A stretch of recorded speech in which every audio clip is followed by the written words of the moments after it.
Hi guys, so this is the part 2 of our city vlog here at Iloilo guys. So andito kami ngayon sa Sunburst Plaza in which may museum din dito guys. The Museum Philippines Maritime History, and I will show you in 3, 2, 1. So guys, ito yung museum nila guys. Museum Philippine Maritime History. Ayan. Malaki siya guys. And then dito yung plaza niya. Pwede naman kayong makapagpahinga. And then dito guys, may mga pangalan dyan. Pwede nyo yung tingnan. Baka may mga ninuno kayo dyan. Ayan. Ang daming nakatambay ngayon dito guys. Mahangin kasi. Ayan. So, ito yung plaza niya. And then dito sa tabi guys, may building din siya. I don't know what is this building. Ayan. Hindi ko din alam kung ano yan. Basta itong building na to is museum ito guys. Ayan. So, pwede kayo bumisita dito at magtambay para makapagpahinga naman galing sa napakahabang lakaran.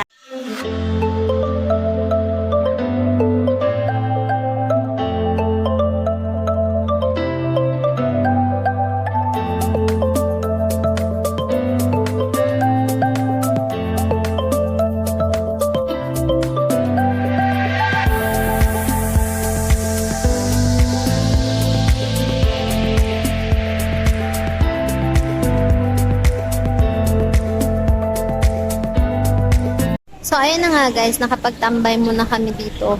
Is it because mahaba-haba din yung nilakad namin. Bale, 9 minutes kaming naglakad from Iloilo Capitol to here sa Sunburst Plaza is medyo malayo siya. 9 minutes kaming naglakad. So, okay lang din naman kasi pag-exercise kami and as well as na-explore din namin itong place na to. Kasi kapag sumasakay kasi, syempre hindi mo nadadaanan yung mga places. And then guys, ipapakita ko din sa vlog na to or sa video na to yung nadaanan namin which is yung Roberto's. Wala na kasi siyang siopaw so hindi na kami bumili doon. Since siopaw lang naman sana yung pupuntahan namin doon. Ooh, this is the Roberto's. Try ka lang. You buy some. Hi guys! So, andito kami ngayon sa isang lumang bahay. Ang ganda dito guys. Super, historical siya. Hindi ko alam kung anong bahay na to, pero isi-search natin siya sa internet at ilalagay ko dito kung anong bahay ito. Sobrang ganda guys! As in, sobrang ganda dito guys. Nasa tabing daan lang naman siya. Nasa tabing daan lang siya, so pwede lang talaga. From yung Sunburst Plaza is, lakad lang kayo kaunti, and then darating na kayo dito, guys. So, good. Isa din dito sa mga historical places na pwede nyo puntahan dito sa Iloilo.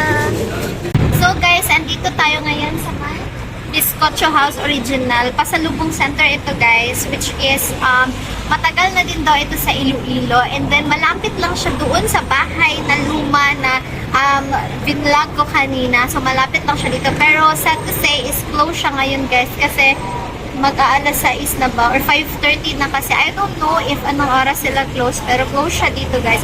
May isa dito guys, dito na street may isa, and then may isa doon sa May Haro guys. Sa May Haro Cathedral meron ding Bizcocho House doon. So pwede din kayo dito pumunta if gusto nyo bumili ng mga pasalubong for your families and friends.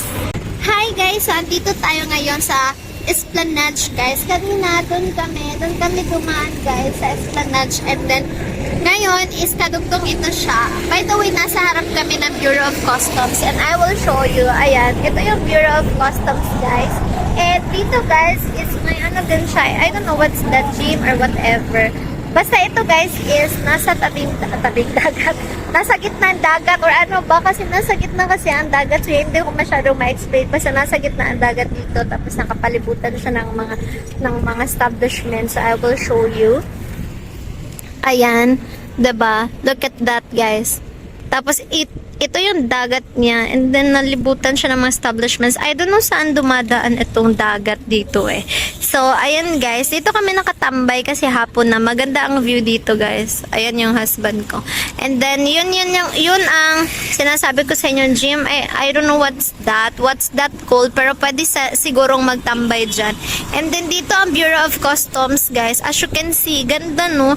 Ganda talaga ng mga buildings dito sa Iloilo guys. Like, literally, parang ano siya, parang historical talaga yung mga buildings nila. Dito kami sa Kopiki.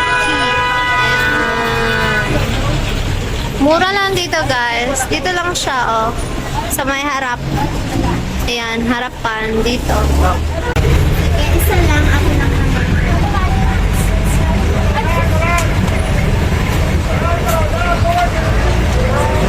lang, palingin ng 5 plus. 55 lang naman. So guys, ito yung order ko. Ayan, 55 pesos. Ito po kuya, bayad ko. So guys, andito kami sa may mga street foods. Bibili kami dito. Lang kani oh, I like siomai. Tapila po ay magkano? Sige, sige po. Ano, mix lang. Wow. Guys, madaming street foods dito. So, pili lang kayo sa mga gusto niyo. By the way, dito lang siya guys. Oh. Malapit. Ayan. Dito. Daming street foods dito guys. Oh, that's pretty nice. This is mine. Kain na lang. Kainan mo. Yummy. Guys, so pumasok kami dito sa City Mall Pavia para bumili ng mga anek-anek na kailangan namin. So like, nag-jeep lang kami guys. And sobrang bait din naman ng jeepney driver na si tatay. Tinuruan niya kami. And also, tinuruan niya din kami para bukas pagpupunta kami sa mall. And dito kami sa City Mall Pavia. Malapit lang siya sa tinutuluyan namin. I'll show you guys. Bili kami ng something dito. Problema. Nabilin eh.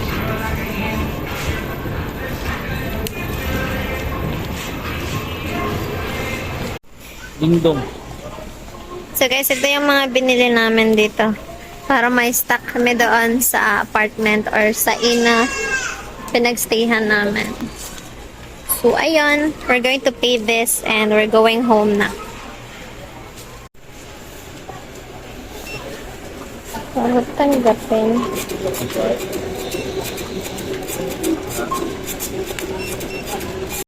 Hi guys! So, finally here at the inn na kami guys.